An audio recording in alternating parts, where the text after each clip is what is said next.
साक्षात् एषो स्वतः सनातनः तदेव शुक्रं तद्ब्रह्म तदेवामृतमुच्यते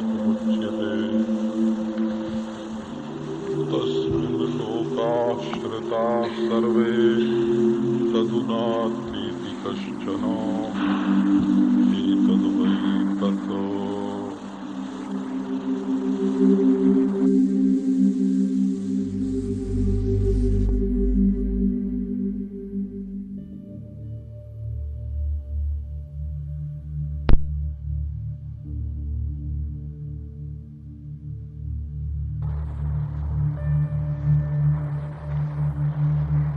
जिज्ञासु थे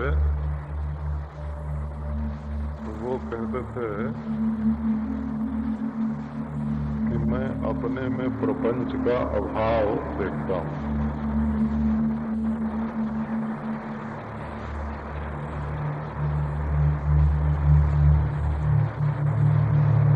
तो लोग कहते थे ओहो देखो इनकी कितनी ऊंची स्थिति है, ये अपने में प्रपंच का अभाव देखते हैं, बड़ी ऊंची स्थिति है।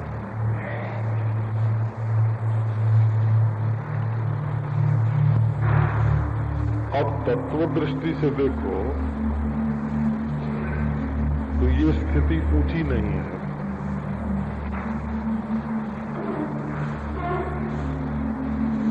जिसको घड़ा दिखता है उसी को घड़े का अभाव दिखता है, जिसको घड़ा ज्ञात नहीं है उसको घड़े का अभाव भी ज्ञात नहीं है। घट के भाव का संस्कार ही घट के अभाव के संस्कार का जनक होता है। जिसको पहले से मालूम है ये घड़ा है वही कहेगा कि अब घड़ा नहीं है,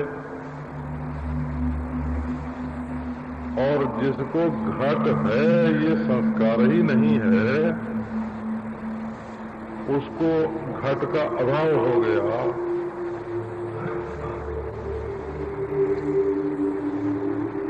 रज्जू में सांप का अभाव देखना कि पहले सांप था अब वो कहीं सरक के चला गया, पहले सांप था रस्सी में है, पहले था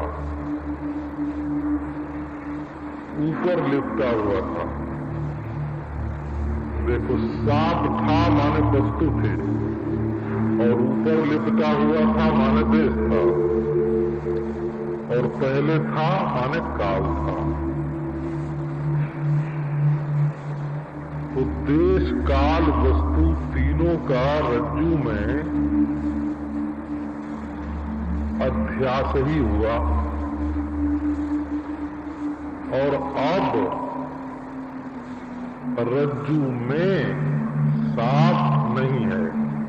अब माने इस काल में और रज्जू रूप अधिकरण में देश में, और सांप माने वस्तु ये नहीं है।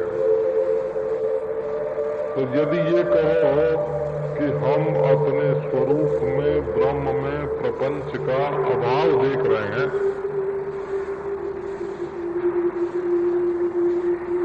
तो जैसे पहले अपने स्वरूप के अज्ञान से प्रपंच देख रहे थे वैसे ही अब अपने स्वरूप के अज्ञान से प्रपंच का अभाव देख रहे हैं। दोनों में अज्ञान ज्यों का त्यों है, प्रपंच के भाव में भी और अभाव में भी, सांप के होने में भी और जाने में भी। सांप के प्राग भाव में भी दोष है कि पहले नहीं था अब आ गया, और सांप के प्रध्वंसा भाव में भी दोष है कि सांप मर गया, और सांप के अत्यंता भाव में भी दोष है कि अब नहीं है, यहां नहीं है, और सांप के अन्योन्या भाव में भी दोष है कि जो सांप है सो रस्सी नहीं, जो रस्सी है सो सांप नहीं, क्योंकि दो चीज तो थी ही नहीं, तो अन्योन्या भाव कहां से होगा।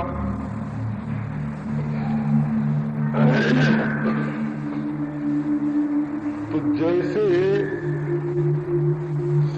सर्प को देखना, सर्प को सत्य मानना, ये जैसे अपने स्वरूप के अज्ञान से है, वैसे ही सर्प का अभाव भी अपने स्वरूप के अज्ञान से ही है। अब एक दूसरी बात सुनाते हैं। ये तस्मिन लोकाः सर्पाः सर्वे, इसके साथ आप बैठा लेना बाद में। कल किसी ने कहा कि हमको अध्यास समझाओ, अध्यास।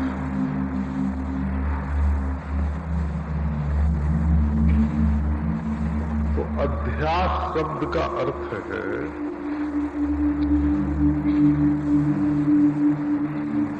जो वस्तु होए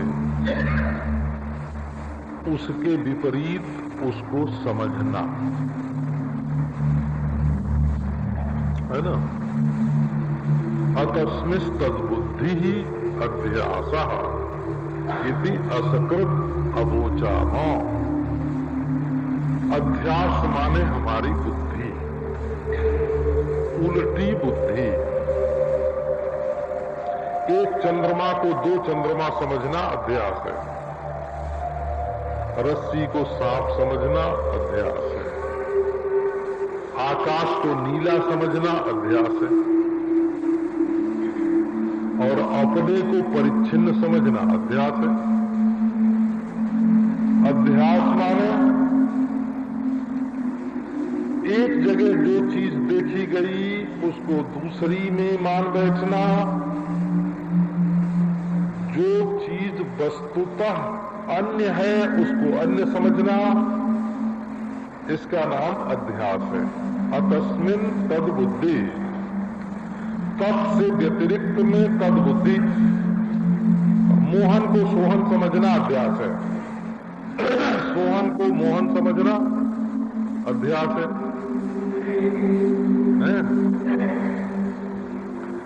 अच्छा, अब देखो एक बात है तो बड़ी सीधी, पर जिज्ञासु के ध्यान में जल्दी नहीं आती है। दिखना और समझना, ये दोनों चीज अलग अलग है।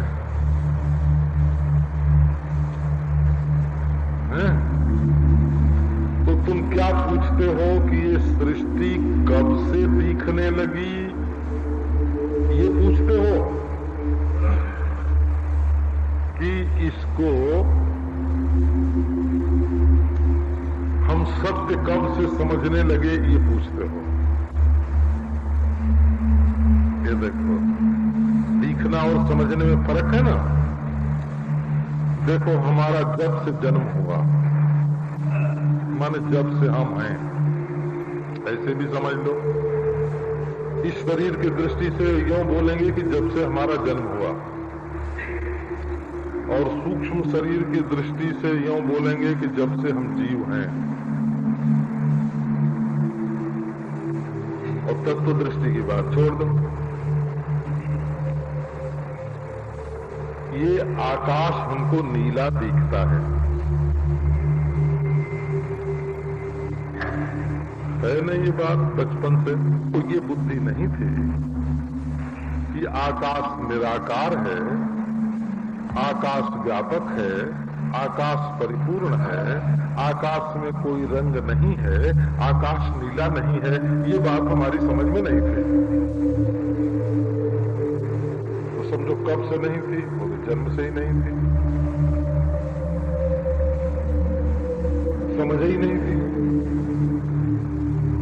बोले कि शायद पूर्व जन्म में तो समझ रही होगी। बोले कि पूर्व समझ में भी बचपन में तो यही रहा होगा कि नीला जो है, नीलापन सच्चा है।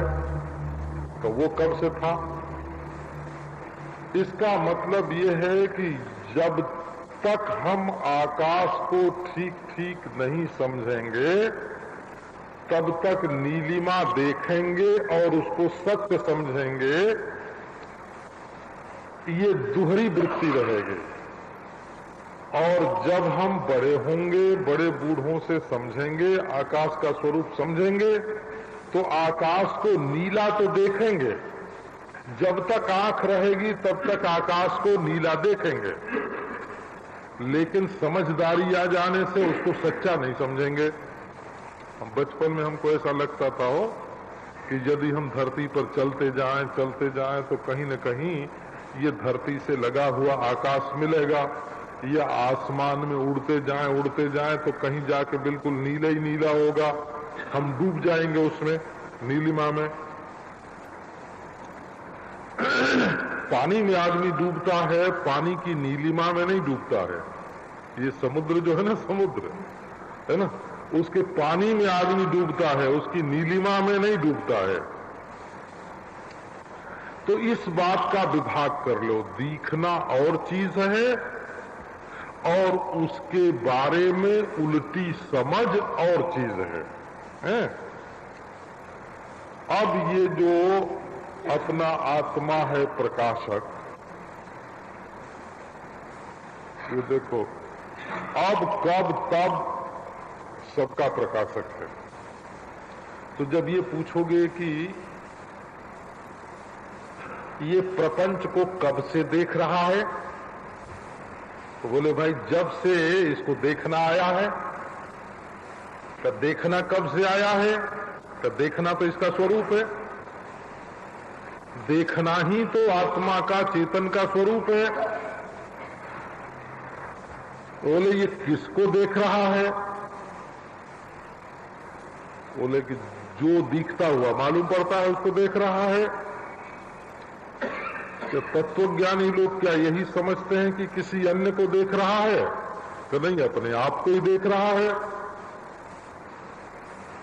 तो कब से देख रहा है? बोले जब से है, और जब से है तब से देख रहा है। देखना दृष्टा का स्वभाव है, देखना दृष्टा का स्वरूप है। तो जब तक अपने स्वरूप को ये नहीं जानता तब तक देख रहा है अपने को, परंतु बुद्धि में ये है कि मैं दूसरे को देख रहा हूं। ये अभ्यास हो गया ना, अपने को देखना और समझना उसको दूसरा है, ये अभ्यास हो गया। और देखना परिच्छिन्न शरीर को और समझना उसको अपना, ये भी अभ्यास हो गया। क्योंकि परिच्छिन्नता अपना स्वरूप नहीं है ना, तो अपने को शरीर जानना भी, अपने को शरीर समझना भी अभ्यास है। तो बोले जब अपन हमारे सिवाय कुछ और नहीं है तो शरीर को मैं समझने में अभ्यास कहाँ हुआ, उल्टी बुद्धि कहाँ हुई? बोले उल्टी बुद्धि हो गई। कैसे हुई? कि तुम तो देश काल वस्तु के परिच्छेद से रहित हो और अपने को देश काल वस्तु से परिच्छेद वाला शरीर समझ रहे हो, तो समझ तुम्हारी उल्टी हो गई, ये अभ्यास है? और तुम्हारे सिवाय दूसरी कोई वस्तु नहीं है और दूसरी वस्तु समझ रहे हो, हैं? तो इसका नाम अभ्यास हो गया। कि ये प्रपंच का भावाभाव दिखता है, ये बात सच्ची है, कभी मालूम पड़ता है, कभी नहीं मालूम पड़ता है, हैं? तो मालूम पड़ना और न मालूम पड़ना दोनों में तुम स्वयं प्रकाश एक रस हो, हैं? परंतु दिखने वाली वस्तु में और न देखी जाने वाली वस्तु में अपने आप को मान बैठना कि मैं दिखने वाला हूं या न दिखने वाला हूं, हैं? तो ये अभ्यास हो गया। तो अध्यास यदि काल में होता, एक भी समझो कि अमुक दिन 10:05 पर अध्यास शुरू हुआ, तो अध्यास के मिट जाने पर भी, अध्यास माने बेवकूफी हो, अध्यास माने नासमझी, अध्यास माने उल्टी समझ, तो इस उल्टी समझ के मिट जाने पर भी काल बना रहेगा कि नहीं? यदि काल में अध्यास की उत्पत्ति होगी तो अध्यास के मिट जाने पर भी काल बना रहेगा और मृत्यु की निवृत्ति नहीं होगी, मौत भी बनी रहेगी, जन्म भी बना रहेगा, क्योंकि काल के साथ तो जन्म और मृत्यु लगे हुए हैं। और यदि अंतर्देश में अध्यास की उत्पत्ति हुई तो अध्यास की निवृत्ति होने पर भी अंतर्देश और बहिर्देश का भेद बना रहेगा, समाधि और विक्षेप का, तो सुख दुख की निवृत्ति नहीं होगी। और यदि अध्यास किसी अन्य वस्तु के बारे में ही हुआ है तो अध्यास की निवृत्ति होने के बाद भी वो अन्य वस्तु बनी रहेगी, है? तो अपना पराया नहीं मिटेगा, और अपना पराया नहीं मिटेगा तो राग द्वेष नहीं मिटेगा।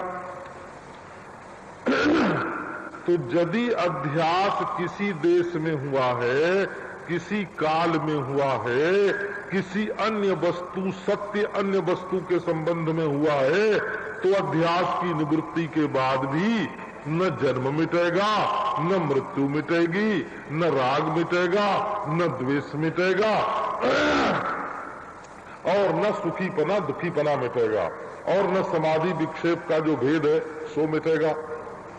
तो असल में पहले और पीछे ये दोनों काल के भेद हैं, और काल हमको मालूम पड़ रहा है, और भीतर और बाहर ये दोनों देश हैं, और देश हमको मालूम पड़ रहा है ना? और अहम पद का वाच्यार्थ और इदम पद का वाच्यार्थ, ये दोनों वस्तुएं हमको मालूम पड़ रही हैं, है ना? तो मालूम तो पड़ रहा है देश भी, काल भी, वस्तु भी। मालूम पड़ने से दृष्टा की कोई हानि नहीं है। जैसे सर्प मालूम पड़ने से रज्जू की कोई हानि नहीं है, या आकाश की नीलिमा मालूम पड़ने से देखने वाले की कोई हानि नहीं है, वैसे अपने स्वरूप में यदि समाधि और विक्षेप दिखाई पड़े, अंतर्देश और बहिर्देश दिखाई पड़े, यदि इसमें आज कल परसों का भेद मालूम पड़े हैं, और यदि इसमें अपने पराये का भेद मालूम पड़े हैं, तो जैसे आंख जब तक लगी हुई है तब तक नीलिमा दिखेगी, लेकिन नीलिमा को बुद्धिमान पुरुष सत्य नहीं समझ सकता। इसी प्रकार अंतःकरण की आंख जब तक अपने साथ जुड़ी हुई है तब तक अपना पराया, अंतर्देश बहिर्देश, समाधि विक्षेप, है ना, आज और कल, भूत और भविष्य, ये मालूम तो पड़ेगा, परंतु मालूम पड़ना जो है ये न तो अधिष्ठान का कुछ बिगाड़ सकता और न तो दृष्टा का कुछ बिगाड़ सकता। और जब ये मालूम पड़ने वाली चीज बिल्कुल मिथ्या ही है तो अधिष्ठान और दृष्टा दो चीज तो हो ही नहीं सकते। जो अधिष्ठान है सोई दृष्टा है, और जो दृष्टा है सोई अधिष्ठान है। इसलिए मालूम चाहे कुछ भी पड़े, लेकिन उसके बारे में जो उल्टी समझ है उसको अध्यास कहते हैं, और उस अध्यास को मिटाना ये वेदांत शास्त्र का काम है।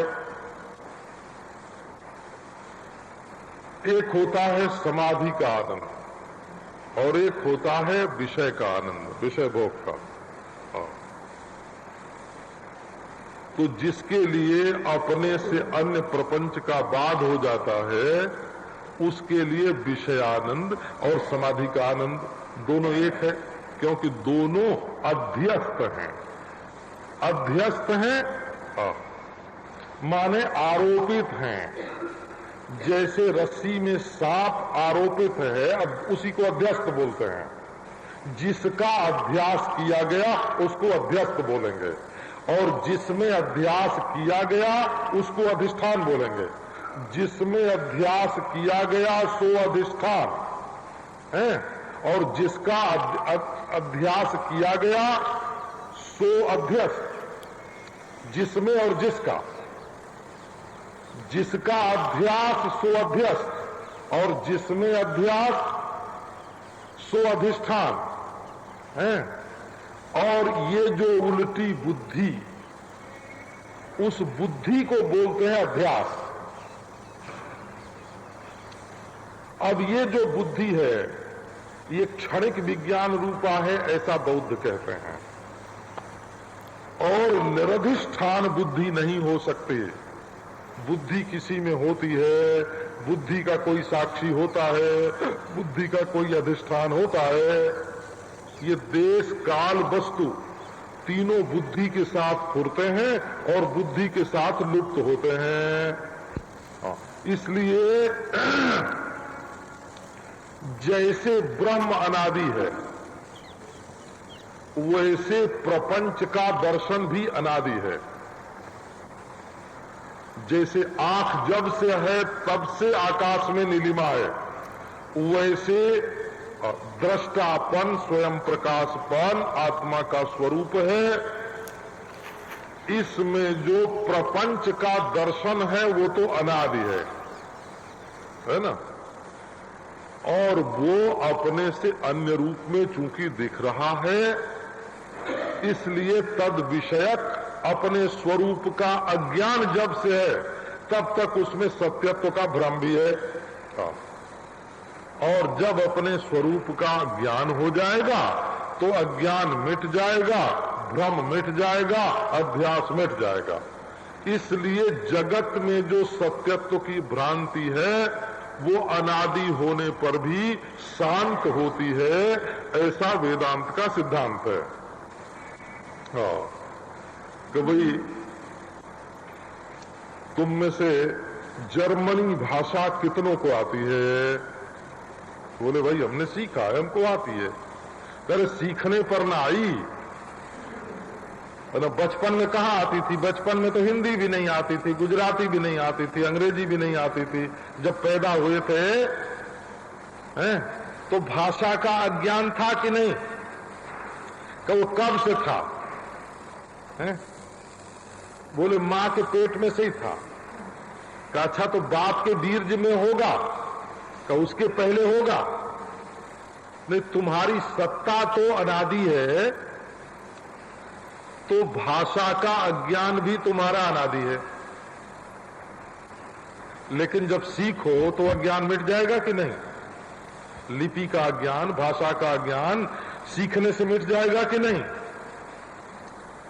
तो अज्ञान की ये प्रकृति होती है कि वो होता तो अज्ञात काल से है, लेकिन ज्ञान संपादन करने से वो मिट जाता है। तो अज्ञान हमेशा अनादि और शांत होता है। अनादि और शांत, शांत माने अंत वाला, मिटने वाला, अंत वाले का नाम शांत है।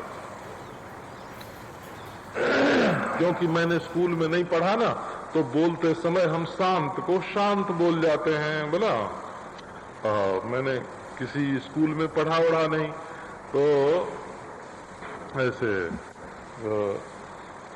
हमारे यदुनाथ को जदुनाथ ही बोलने की आदत है। हम लोग अयोध्या को अयोध्या ही बोलते हैं।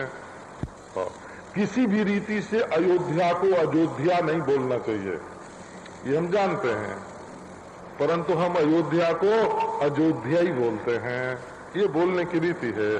तो आप अंत जिसमें हो उसका नाम शांत, ये समझो। तो अध्यास एक तो दृष्टि और एक भ्रम है ना, इसका विवेक कर लो। दृष्टि अलग चीज है और भ्रम अलग चीज है ना। किसी चीज का दिखना और चीज है, नीलिमा का दिखना और चीज है, और उसको सच्ची मानना और चीज है। तो दिखना ये तो दृष्टि है, और उसको सच्ची मानना ये भ्रम है। इस भ्रम को ही अध्यास कहते हैं। ये नीलिमा के अधिष्ठान आकाश के स्वरूप का ज्ञान न होने से ये भ्रम हुआ है कि नीलिमा सच्ची है, और वो निवृत्त हो जाती है। तो ये अपना स्वरूप जो है ये आकाशवत है।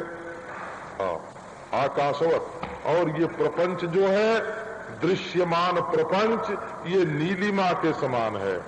और इस प्रपंच में जो सत्यत्व की बुद्धि है, वो बुद्धि उल्टी बुद्धि है, इसलिए उसका नाम अध्यास है, उसका नाम भ्रम है। जब अपने स्वरूप का ज्ञान होगा तो प्रपंच का दिखना बंद नहीं होगा। ये जैसे भ्रम काल में दिखता है वैसे ही ज्ञान काल में भी दिखता है।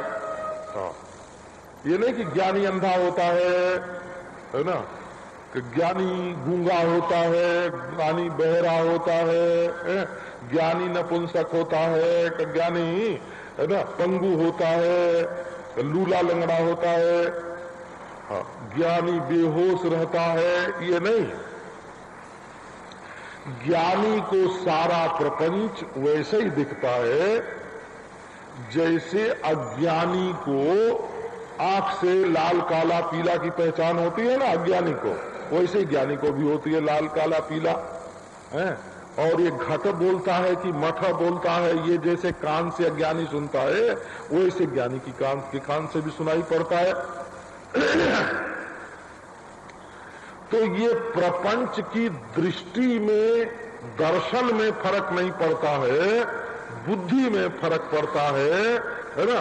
पहले इसको सत्यत्व की बुद्धि थी, अब इसके मिथ्यात्व की बुद्धि हो गई। मिथ्यात्व की बुद्धि कहां से हुई? बोले अधिष्ठान ज्ञान से। बोले अधिष्ठान के ज्ञान से, तो ये मिथ्यात्व बुद्धि भी मिथ्या है और सत्यत्व बुद्धि भी मिथ्या है। बोले किसी ने प्रश्न किया कि तुम्हारी मिथ्यात्व बुद्धि मिथ्या है कि नहीं? बोले हाँ भाई मिथ्या है, मिथ्यात्व बुद्धि भी मिथ्या है, क्योंकि ब्रह्म ही सत्य है, आत्मा ही सत्य है, मिथ्यात्व बुद्धि थोड़ी सत्य है। बोले कि अच्छा, मिथ्यात्व बुद्धि जब तुम्हारी मिथ्या है तो प्रपंच सत्य हो गया? बोले कि नहीं, सत्यत्व बुद्धि भी मिथ्या हो गई ना। जब बुद्धि को मिथ्या मानकर मिथ्यात्व बुद्धि को तुम मिथ्या कह रहे हो, तो सत्यत्व बुद्धि भी तो बुद्धि है ना, इसलिए बुद्धि होने के कारण वो भी मिथ्या है। मिथ्यात्व बुद्धि के मिथ्या होने से प्रपंच में सत्यत्व बुद्धि जो है वो सच्ची नहीं हो जाती। इसलिए अधिष्ठान ज्ञान से इसका बाद होता है। अब देखो, ऐसे मत कहो कि अध्यास कब हुआ है, ऐसे कहो कि ये कब, अब, तब, जब, ये सब अध्यास से सच्चे मालूम पड़ते हैं। प्रतीत तो होते हैं, अपने स्वरूप दृष्टि से ही प्रतीत होते हैं, प्रतीति मात्र हैं, परंतु ये जो सच्चे मालूम पड़ते हैं, इनमें जो सत्यत्व है वो अध्यास है। अध्यास से ये सच्चे मालूम पड़ते हैं। पहले, पीछे, अब, तब, कब, है ना, भीतर, बाहर, यहां, वहां, अध्यास नहीं हुआ। अध्यास से यहां वहां सच्चा मालूम पड़ता है। यह, वह, मैं, तू, अध्यास किसको हुआ और किसके बारे में हुआ? कि नहीं नहीं, अध्यास न किसको हुआ न किसके बारे में हुआ। का क्या हुआ? का अध्यास से किसको और किसके बारे में ये सच्चे मालूम पड़ते हैं। और ये अध्यास क्या है? अपने स्वरूप के अज्ञान के बेटे का नाम अध्यास है। अध्यास बुद्धि वृत्ति है और अज्ञान इसका कारण है, और वो अपने आप में बिल्कुल आरोपित है। यदि अपने आप को जान लो तो न अज्ञान है, न अध्यास है, और न तो अपने से अलग कोई सच्ची चीज है। अच्छा, तस्मिन् लोकाश्रिता सर्वे तदु नास्तेति कश्चन। संस्कृत भाषा में तत्व उसको कहते हैं जिसमें नाम और रूप का आरोप और अपवाद होता है, उसका नाम तत्व है। हो ना? हाँ, जैसे ये कड़ा है एक नाम और कड़ा है एक शकल, है ना। कुंडल है एक नाम और कुंडल है एक शकल, हार है एक नाम और हार है एक शकल। तो ये नाम और रूप जिस सोने में है ना आरोपित हुए, थोपे गए, है ना, उसका नाम हुआ अधिष्ठान। अधिक स्थान, आरोपित वस्तु के आरोप के पहले भी वो था और आरोपित वस्तु वो सकल और नाम मिट जाने के बाद भी वो रहेगा। तो अधिष्ठान माने अधिक स्थान, आरोप के बाद हो जाने पर भी अधिष्ठान का बाध नहीं हुआ है। अधि माने ऊपर और स्थान माने स्थिति, जिसके ऊपर दूसरी चीज टिक रही है। जैसे रस्सी के ऊपर सांप टिक रहा है? तो रस्सी अधिष्ठान हो गई। का अपनी दृष्टि में ही ये सारी सृष्टि टिक रही है, तो दृष्टि अधिष्ठान हो गई, है ना। और दृष्टि तो मैं ही हूं, तो मैं अधिष्ठान हूं और ये सारी सृष्टि जो है वो आरोपित है। इसको अधिष्ठान बोलते हो, अधिष्ठान। हाँ, जिसमें नाम और रूप का आरोप करके अपवाद किया जाता है उसका नाम अधिष्ठान, है ना। और दिखती हुई, झूठी दिखती हुई चीज को जब सच्ची समझा जाता है तब उसका नाम अध्यास है। और उपाधि उसको कहते हैं जो उपमा ने पास रह करके अपने गुण धर्म को दूसरे में संचारित कर दे, दिखा दे। जैसे जपा कुसुम पर स्फटिक को रख दो, है ना, नारायण, तो वो स्फटिक भी लाल दिखेगा। ये पुराना उदाहरण है बोला। अब तो कितनी चीजें देखो, सूरज की किरणें जो हैं वो बादल को लाल, पीला, हरा दिखाती हैं। ये क्या है? वहां जो जल की उपाधि है उससे सूरज की किरणें हरी, पीली, लाल दिखाई पड़ती हैं। वो जल उपाधि है ना। और सूरज की किरणें जो हैं वो उपहित हैं, और जो लाल, पीला, हरा रंग है सो मिथ्या है बोला, सो मिथ्या है।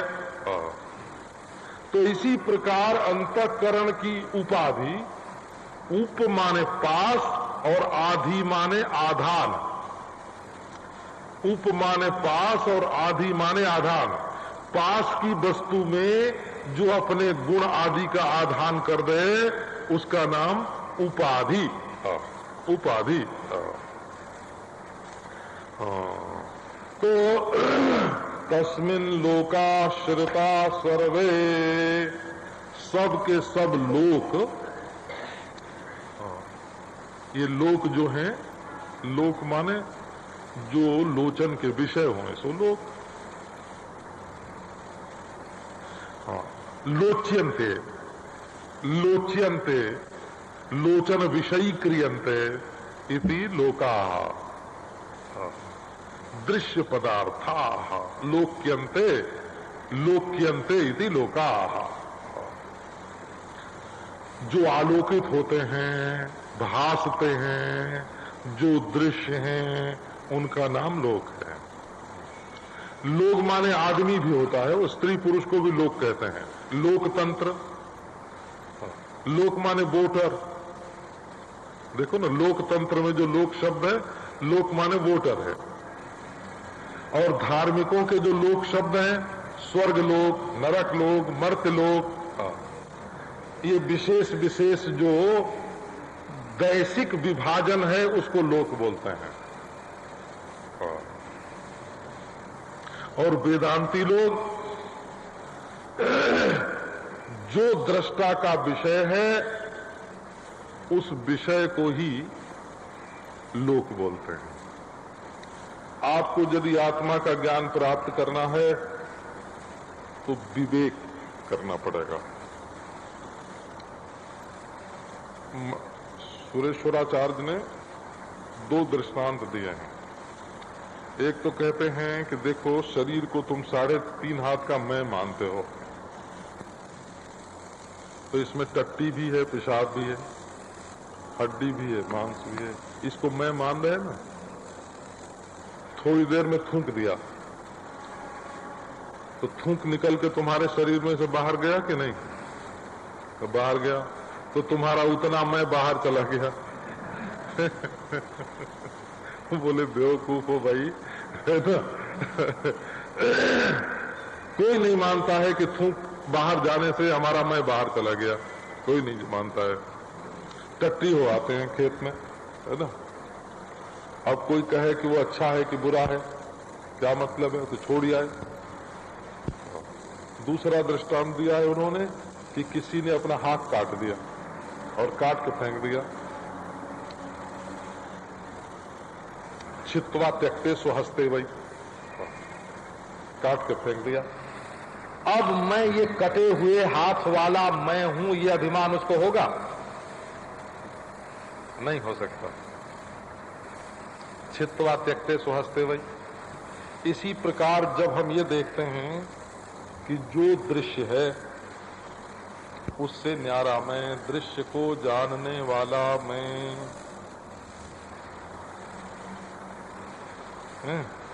तो घड़े को देखने वाला जैसे घड़े से न्यारा, वैसे दृश्य को देखने वाला दृश्य से न्यारा।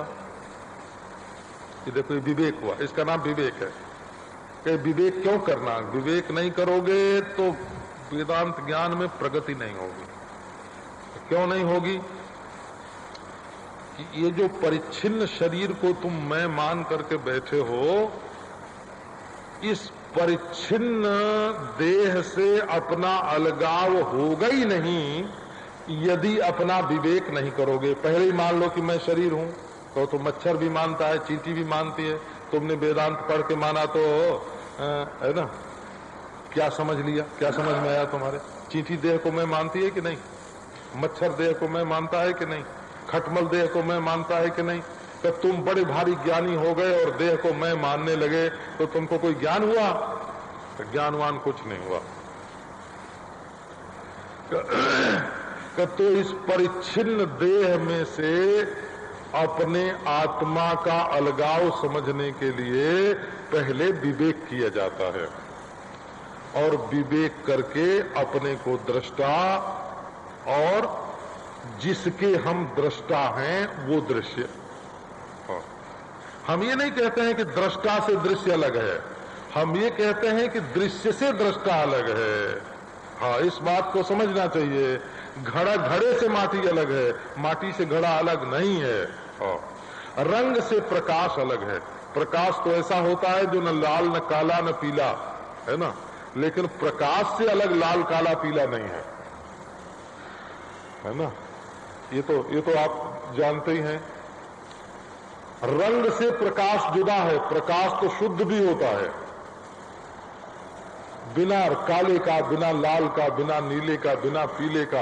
प्रकाश को समझने के लिए यदि तुम उसको लाल ही समझ लोगे, काला ही समझ लोगे, पीला ही समझ लोगे, तो प्रकाश को नहीं समझोगे। पहले लाल, काला, पीला, नीला से अलग करके प्रकाश को समझना पड़ेगा। तो पहले ये जो परिच्छिन्न शरीर है, और कोई भी परिच्छिन्नता होती है तो काल में होती है, वो तो जन्मने मरने वाली होती है। परिच्छिन्नता काल को छोड़ करके नहीं होती। और कोई भी परिच्छिन्नता होती है तो देश में होती है, और कोई भी परिच्छिन्नता होती है तो कोई वस्तु होती है। तो उसका जो न्यारा होता है वो 100 वर्ष की उम्र से 3.5 हाथ की लंबाई से है, और 2 मन के वजन से, तीनों से अलग होगा। ये नहीं इसमें से कोई कहे कि हम वजन से तो अलग हैं लेकिन स्थान से नहीं। हम 3.5 हाथ के तो हैं लेकिन 2 मन के नहीं हैं, तो ये बात नहीं बनेगी बोला। और हम 3.5 हाथ के नहीं हैं और 100 वर्ष के हैं, ये बात नहीं बनेगी। जब छूटेंगे तो देश, काल और वस्तु तीनों छूटेंगे, और जब तीनों में से कोई एक चीज पकड़ी जाएगी तो तीनों पकड़े जाए, क्योंकि ये परस्पर सव्यपेक्ष हैं बोला। बिना देश के वस्तु नहीं, और बिना काल के वस्तु नहीं, और बिना वस्तु के देश और काल नहीं। तो जब हम दृष्टा होते हैं तो परिच्छिन्न देश, परिच्छिन्न काल और परिच्छिन्न वस्तु जो भासती है ना, इसके दृष्टा हो जाते हैं। तब देश के आश्रय हम हैं, तस्मिन् लोकाश्रिता, देश के आश्रय हम हैं। माने पूरब पश्चिम उत्तर दक्षिण जितना भी मालूम पड़ रहा है वो मुझ में, और काल के आश्रय हम हैं, माने भूत भविष्य वर्तमान जितना भी मालूम पड़ रहा है वो मुझ में, और वस्तु के आश्रय हम हैं। जो कुछ है ना प्रकृति से लेकर के तृण तक वस्तु मालूम पड़ रही है वो मुझ में, ये संपूर्ण दृश्य मुझ में आश्रित है। तब मैं परिच्छिन्नता का आश्रय हूं। अब देखो, ये भाषा तो वैष्णव की है, पर बोलता हूं मैं वेदांत की दृष्टि से। बोला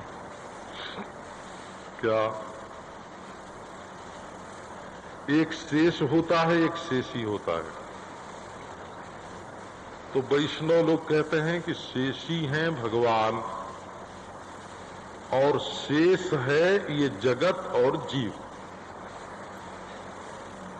इसका अभिप्राय आप समझो। वो तो शेष की गोद में भगवान रहते हैं कि नहीं? तो शेष है जगत और जीव, और उसकी गोद में माने उसके हृदय में शेषी जो भगवान है वो शयन करते हैं। ये वैष्णवी भाषा हुई। अब वेदांत की दृष्टि से देखो, ये तुम्हारा नाम है ज्ञान और तुम्हारा स्वरूप है ज्ञान। तुम्ही को सब मालूम पड़ता है, लेकिन तुम शेष हो कि शेषी हो, है ना?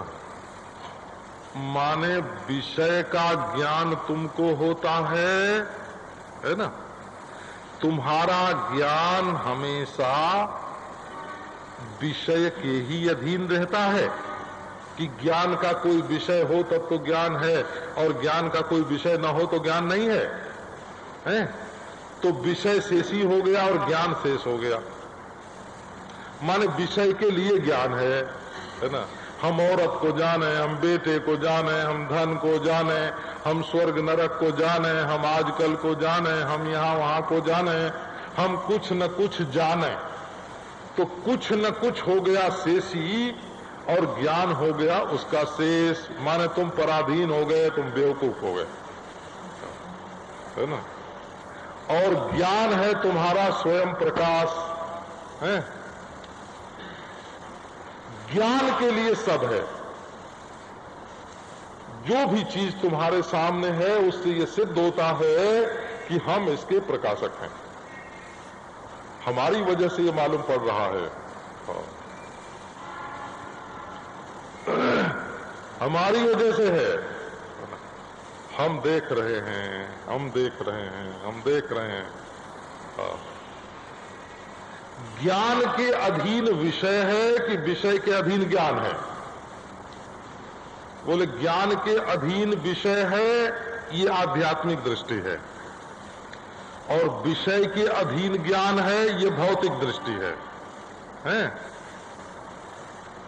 और ये आश्रय आश्रयी भाव व्यवहार में केवल कल्पित है।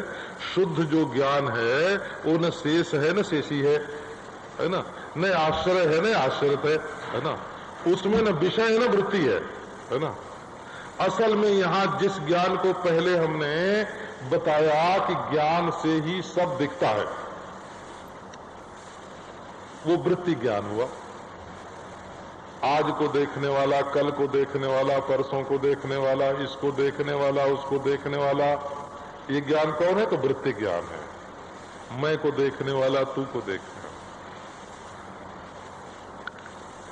अपना असली मैं कभी देखा नहीं जाता।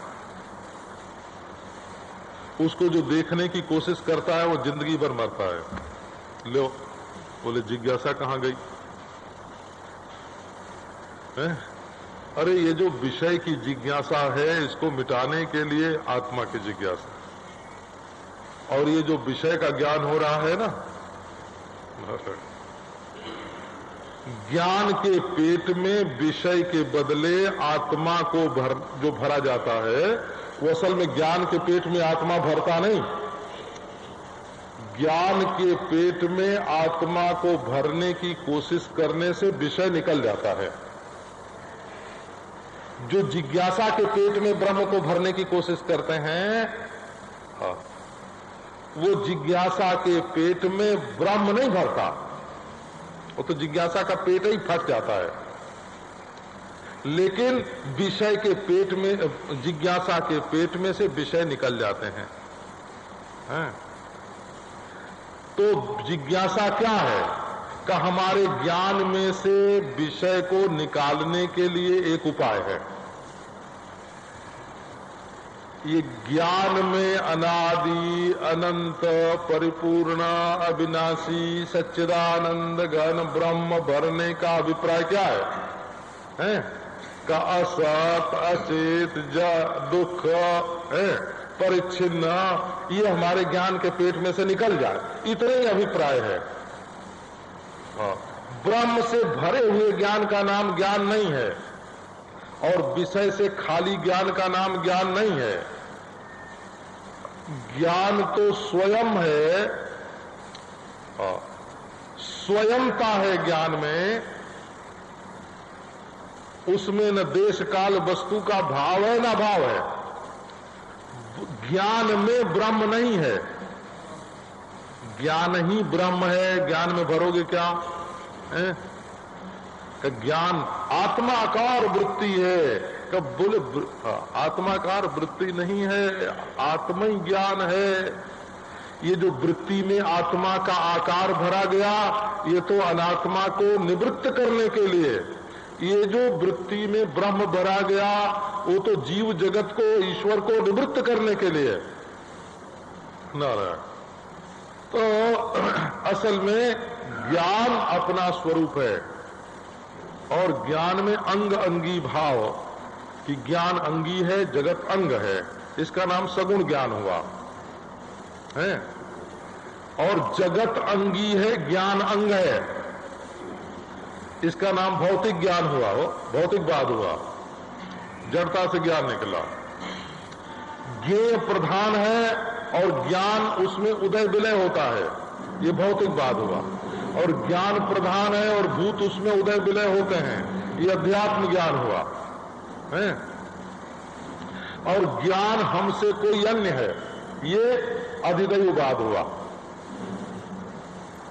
ज्ञान हमसे कोई अन्य है, ईश्वर कोई असली ज्ञान है, इसका नाम हुआ अधिदैववाद।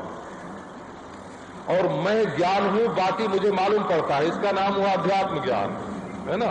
और जड़ में से ज्ञान की उत्पत्ति होती है, इसका नाम हुआ अधिभूत ज्ञान। और ये तीनों ज्ञान जिस ज्ञान में, अखंड ज्ञान में कल्पित हैं, उसका नाम हुआ तत्व ज्ञान, वास्तविक ज्ञान, ब्रह्म ज्ञान, पदार्थ ज्ञान।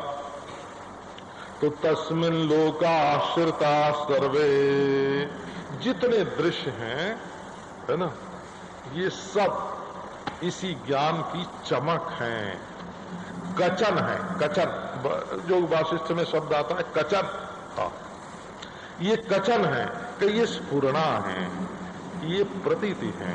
हाँ, प्रत्यय झूठा है और दृष्टि सच्ची है। बोला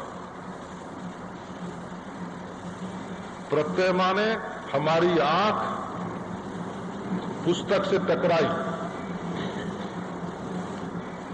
और फिर लौट के हृदय में आई, ये इसका नाम प्रत्यय हो गया। किसी विषय से टकरा करके लौटे हुए ज्ञान का नाम, माने एक जगह से जन्मा, दूसरी जगह जाकर टकराया और वहां से लौट के फिर आया, है ना। ये जो वृत्ति का गमनागमन है, ये विवर्त है। असल में ये ज्ञान में इसी को विवर्त बोलते हैं। विवर्त माने भ्रम, विवर्त माने भ्रम ही होता है। भ्रम माने भ्रमण। ये जो ज्ञान में मालूम पड़ता है कि ज्ञान आंख से निकला, किताब में गया, किताब में से लौटा तो भीतर आया, अरे ज्ञान ने कहीं गया ना आया। तो बोले अंतःकरण में से ज्ञान की वृत्ति निकली, आंख में आई, विषय में गई, विषय में से लौटी, हृदय में आई। कि ये जो वृत्ति में, ज्ञान में जो आना जाना है ना, ये वृत्ति का विवर्त है, ये बर्तन है, विपरीत। विवर्त कहो प्रत्यय कहो, दोनों शब्द के अर्थ में भेद नहीं है। वो प्रति अयन, उल्टा आना, और बी माने विरुद्ध, वर्त माने बर्तन, विरुद्ध बर्तन, इसका नाम विवर्त है। तो अपने देश काल वस्तु के आश्रय रूप स्वरूप में, अधिष्ठान रूप स्वरूप में न कहीं आना है न जाना है, न देश है न काल है न वस्तु है, न पहले है न पीछे है, न यहां है न वहां है, न ये है न वो है ना, और सब भास रहा है। तो भासना ब्रह्म का अपराध नहीं है। भासना जो है ये तो ब्रह्म की शोभा है। ज्ञान ज्ञान है ही तब है, अरे जब कुछ न कुछ है ना खटपट होती रहे। खटपट होना तो ज्ञान का स्वभाव है, लेकिन जो खटपट होती है उसको कोई ज्ञान से अन्य सच्ची चीज समझना, इसका नाम भ्रांति है।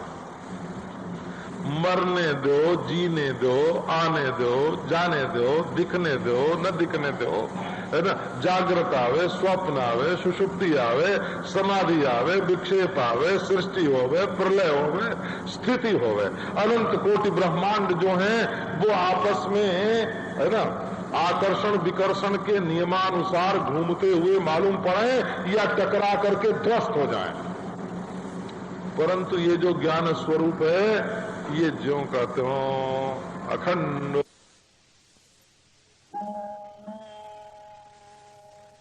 के नियमानुसार घूमते हुए मालूम पड़े या टकरा करके ध्वस्त हो जाएं, परंतु ये जो ज्ञान स्वरूप है ये ज्यों का त्यों अखंड। तस्मिन् लोकाश्रिता सर्वे, सारे दृश्य इसी में अध्यस्त हैं। श्रित माने अध्यस्त हैं। तदुनात्येति कश्चन, कोई कहे कि आओ हम इसका अतिक्रमण कर जाएं, इस ज्ञान को लांघ जाएं। एक राधा स्वामी पंथ के महात्मा के पास में गया था, तो उन्होंने बताया कि ये शरीर तो पिंड है और इसके ऊपर ब्रह्मांड है ना, और उसके ऊपर माया है। माया के बाद विशुद्ध चैतन्य है। तो विशुद्ध चैतन्य में फिर लोक हैं, बोला अगम लोक, अलग लोक। तो ये जो ब्रह्मा विष्णु महेश हैं ये तो ब्रह्मांड में है, बोला ये जीव जो है सो तो पिंड में है, और ब्रह्मा विष्णु महेश ब्रह्मांड में है, और ये श्री कृष्ण की बंसी ध्वनि और सोहम नाद और ब्रह्म ये सब माया मंडल की चीज है। और विशुद्ध, उसके बाद विशुद्ध चैतन्य और ऊपर और ऊपर और ऊपर, उसके बाद फिर अगम लोक है, फिर अलग लोक है, फिर राधा स्वामी दुर्धाम है, राधा। तो ये जिसमें ऊपर नीचे होता है ना उसको ब्रह्म नहीं बोलते हैं वेदांत के भाषा। मैंने कहा महाराज आपने तो अपने बेटे का नाम ही ब्रह्म रख लिया है, वेदांत में तो इसको ब्रह्म नहीं बोलते हैं, है ना। जो किसी घेरे में हो उसका नाम वेदांत में ब्रह्म नहीं है, जो उम्र वाला हो उसका नाम वेदांत में ब्रह्म नहीं है, और जो अपने से अन्य हो उसका नाम वेदांत में ब्रह्म नहीं है, हैं? तो आपने तो अपने बेटे का ही नाम ब्रह्म रख लिया, और फिर आप एक दिन कहोगे कि ब्रह्म मर गया, एक दिन कहोगे कि ब्रह्म पैदा हो गया, एक दिन कहोगे कि ब्रह्म विलायत यात्रा करने गया है। तो ब्रह्म को तो समझा नहीं, चाहे किसी का भी नाम है ना, स्वामी राम तीर्थ के बेटे का ही नाम ब्रह्म है।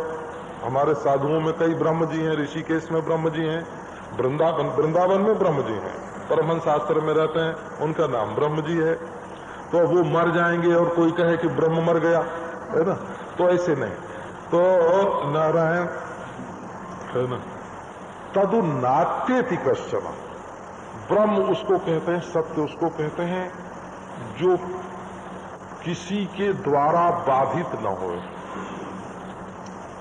किसी कहो बोले हम अनुभव से काट देंगे, बोले अनुभव का नाम तो ब्रह्म ही है, उससे तुम काटोगे कैसे? ब्रह्म से ब्रह्म थोड़ी कटेगा है? बोले हम चैतन्य से काट देंगे, कि बोले चैतन्य का नाम तो ब्रह्म है। ज्ञान से काट देंगे, कि ज्ञान का नाम तो ब्रह्म है? बोले आत्मा से काट देंगे, कि बोले आत्मा का ही नाम तो ब्रह्म है। जिससे तुम काटोगे वही तो ब्रह्म है? जिससे तुम काटोगे और जो रहेगा उसी का नाम तो ब्रह्म है। तो फिर तदुनात्येति कश्चन, इस ब्रह्म का कोई अतिक्रमण नहीं कर सकता। एतद् वै तात, है ना? कह वो कौन है, वो ब्रह्म कौन है? का एतात, है ना? ये जो अहम पद का अर्थ है वही ब्रह्म है। इसमें न स्त्री है न पुरुष है। जहां कर्ता होता है वहां धर्माधर्म होता है, जहां भोक्ता होता है वहां सुख दुख होता है, जहां परिच्छिन्न होता है वहां अपना पराया होता है। देखो परिच्छिन्न में ही अपना पराया होगा है? और जहां आसक्ति होगी वहां राग द्वेष होगा। कर्ता में धर्माधर्म, भोक्ता में सुख दुख, परिच्छिन्नता में अपना पराया, अपने पराये में है ना प्रिय अप्रिय, प्रिय अप्रिय में सुख दुख, राग द्वेष। और ये वेदांत जो है, ये वेदांत क्या करता है? कि ये वेदांत कर्तापन को काट दिया, इसलिए धर्माधर्म का दुख गया, भोक्तापन को काट दिया इसलिए सुख दुख का द्वंद्व गया, अपने पराये को काट दिया इसलिए राग द्वेष का गया। अरे जैसी सुषुप्ति वैसी समाधि, समाधि और सुषुप्ति को एक कर दिया है? और फड़कता हुआ गया। जैसी एकाग्रता वैसा विक्षेप, जो मैं सोई। तो अपने स्वरूप का ज्ञान होने पर संपूर्ण प्रपंच कैसा का जैसा अपना देह है ना। पहले एक देह मैं था और विवेक होने के बाद संपूर्ण भासमान प्रपंच ब्रह्म से भिन्न नहीं है, इसलिए संपूर्ण भासमान प्रपंच ही अपना मैं है। तो विवेक करने से लाभ क्या हुआ, ये ध्यान में आना। विवेक करने से लाभ हुआ, पहले एक शरीर को मैं मान करके है ना, उसका धर्म अधर्म पाप पुण्य राग द्वेष सुख दुख अपना पराया है ना सब अपने ऊपर ले लिया था। और जब उसमें से केचुल, उसकी केचुल छोड़ दी तो संपूर्ण विश्व सृष्टि अपना स्वरूप हो गया। तो एक व्यक्ति के कर्म के साथ कर्तृत्व नहीं रहा तो धर्माधर्म नहीं, एक व्यक्ति के सुख दुख के साथ भोक्तृत्व नहीं रहा तो है ना सुख दुख नहीं, है ना। और जब सब अपना हो गया तो अपने पराये का भेद ही मिट गया। ये जीवन मुक्ति का विलक्षण आनंद, जीवन मुक्ति का विलक्षण आनंद इस विवेक के द्वारा दृश्य से दृष्टा को न्यारा करके और दृष्टा को ब्रह्म जान करके और ब्रह्म से दृश्य को भी अभिन्न कर दो, है ना। अभिन्न हो जाएगा, करना नहीं पड़ेगा, है ना। इसका नाम ब्रह्म ज्ञान है।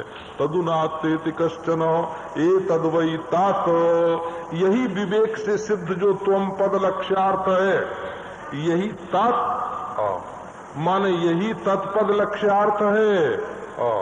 एतद् वै तात माने तत्वमसि, यही तुम हो, वही तुम हो, तुम ही तुम हो। जदिदं किंचो, अच्छा बस।